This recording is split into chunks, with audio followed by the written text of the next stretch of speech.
جمهوری اسلامی مستقیما از خاک ایران یک حمله وسیع را با بیش از 180 موشک بالیستیک به سمت کشور اسرائیل آغاز کرد. سامانه‌های پناهندگی اسرائیل و ایالات متحده به صورت مؤثر و با هماهنگی چشمگیری در مقابله با این واقعه شامل کشف و رهگیری اهداف عمل نمودند. ما همچنان در حال بررسی این وضعیت هستیم و نمی‌خواهیم همه اطلاعات را در اختیار دشمن قرار دهیم.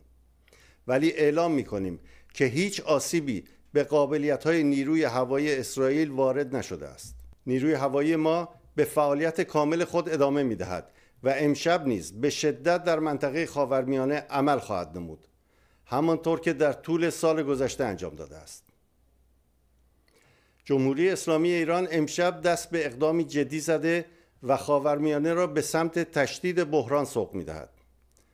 ما در مکان و زمانی که خود تصمیم خواهیم گرفت مطابق با دستورات مقامات سیاسی اقدام خواهیم کرد.